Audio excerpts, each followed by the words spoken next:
আমরা ক্লান্ত হয়েছি গা, ভাবতে পারতাছো 136টা সিঁড়ি, হয়তো বা আমার কোনার একটু মিস্টেক হইতে পারে, কারণ উঠতে উঠতে উঠতে উঠতে এত ক্লান্ত, মানে এত পরিশ্রম হইতেছে, কতই ক্লিয়ার ভাবে কইতে পারতেছিলাম না। শ্বাস লইব না কোন তো এমন হয়েছে, দেখছো তোমরা লাস্ট ক্লিপটার মধ্যে কিভাবে আইছি। তো অনেক পরিশ্রম করছি। কিতা কমু, আমার তো ঘাম ঝইরা পড়তাছে। প্রচন্ড কোনের মতো ভাষা নাই আমার, আমি ঘাইমা চুবা।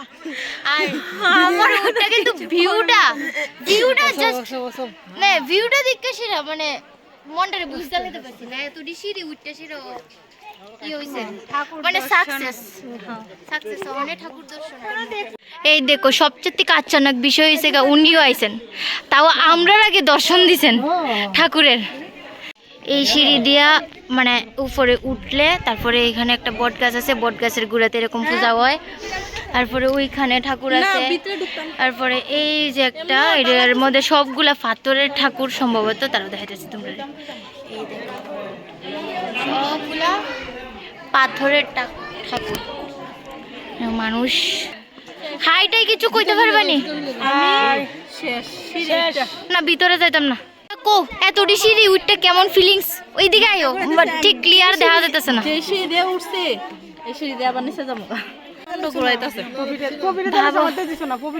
শেষ। ভাবো কতটা সিঁড়ি উঠছো কইছে, মানে জাস্ট গরম লাগতেছে, মানে এত শীতের দিন তারপরও মানে এত গরম লাগতেছে। এরপরে যে মাথা ঘুরাইতেছে সিঁড়ি দেখে আমি বেতালা, তাও তো আমরা ঠাকুরটা তো দর্শন করতে পারছি না, এটাই এসে পাবো না, ঠিক না? আর ভিউ দেখলে তো মনে হয় না যে সিঁড়ি ডিবাইয়ে উঠছি কষ্ট হয়েছে, ভিউ এত সুন্দর সুন্দর। আর এই যে মা, আমার মা বলে আমার মতোই সবাই কয়, এই যে সেগা ব্রো আমার ভাই, আর এই যে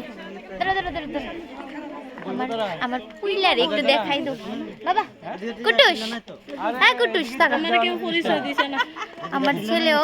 আর এই দেখো আমার যা, এখানে মনে হয়েছে আমার কথা দেখাইছি তো সবাই।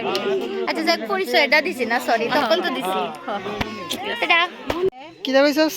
চাইতে কোন মনে কইছি জঙ্গলের ভিতরে আমার দিকে দো, আমি কই জঙ্গল দেখতো যার স্বামীর টান এখানে, এই যে ওনার স্বামী আসেনি, তাই বলছি স্বামীকে ভিডিও কল করে দেখানোর জন্য। ও আচ্ছা আচ্ছা।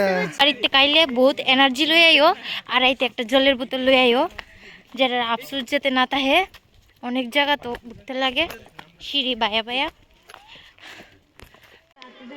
দেখো ওদের ভালোবাসা, দেখো কি সুন্দর একজনের হাত ধরে যাচ্ছে। দেখো দেখো রোমিও জুলিয়েট। এটা হচ্ছে একদম খারাপ সিঁড়ি, আর এটা হচ্ছে নর্মাল, যারা ওইটা দিয়ে পারে না এরা এটা দিয়ে আইব। কিতা উপরে উড়ার ইয়ে আর কি রাস্তা, বুঝছি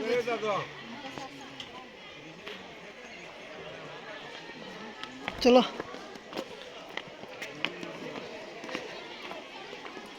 এটাও কম আছে না? দেখো অনুকুটির ভিউটা মানে কিরকম হইব, ওই সাইডে দিয়ে উড়ন যাবো, এদিকে উড়ন যাবো, আমার দিকে দেবো না, আমার ঠিক কল্পনার বাইরে। আমি এত উপরে যে উড়ন লাগবো আমি জীবনে কল্পনা করছি না। আমি শুনছি যে অনুকুটি অনেক উপরে, মানে অনেক উপরে উঠতে লাগে, কিন্তু এত উপরে যে উড়ন লাগবো আমি। চলো চলো চলো, let's go. Rest venue,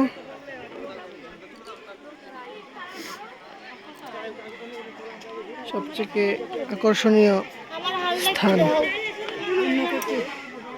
guys ঊনকোটির একটা স্পেশাল জায়গা দেখবা, এই দেখো, বলো গণপতি বাপ্পা মোরিয়া। দেখো আমরা এত উপরে থেকে নামছি, তারপরে আবার উঠছি, তারপরে আবার নামছি, এখন আমরা এই স্থানে আছি। আবার নামন লাগবে, আরো দেখো আবার নামন লাগবো, এখন আবার উঠান লাগবে। Just competition.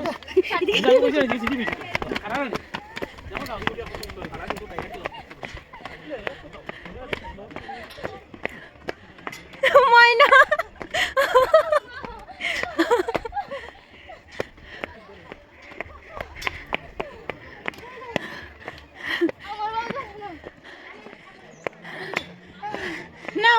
যাইগা তোমার আগে আগে আসো বাড়িতে যেতে হতো না। আমি আর আইতাম না। ফার্স্ট দেখো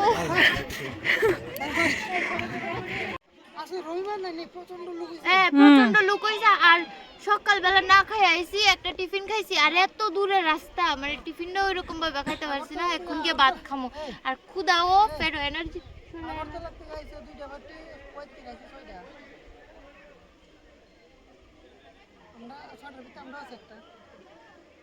শরীরে এনার্জি নাই আর কি তা কম দেখো দুনিয়া ঘুরে টুরে আয়া এখানে একটা হোটেলেরও সুবিধা আছে সবাই খাওয়া দাওয়া করতে পারবা এটাও কইয়া দিছি তাহলে তোমরা লেগে সুবিধা হইব আর কি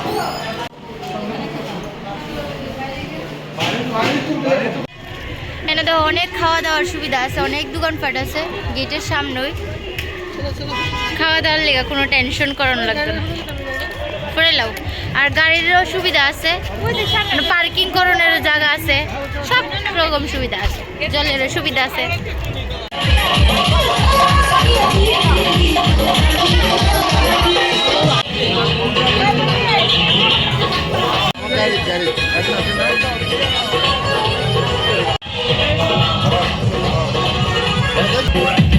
আমার আলু দাও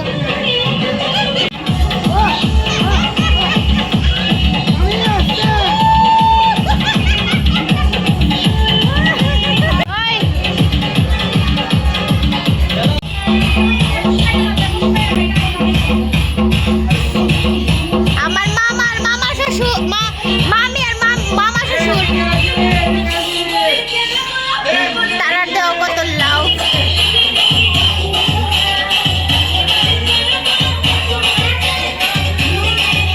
ইসরা কেমন আনন্দ হইতাছে তোমরা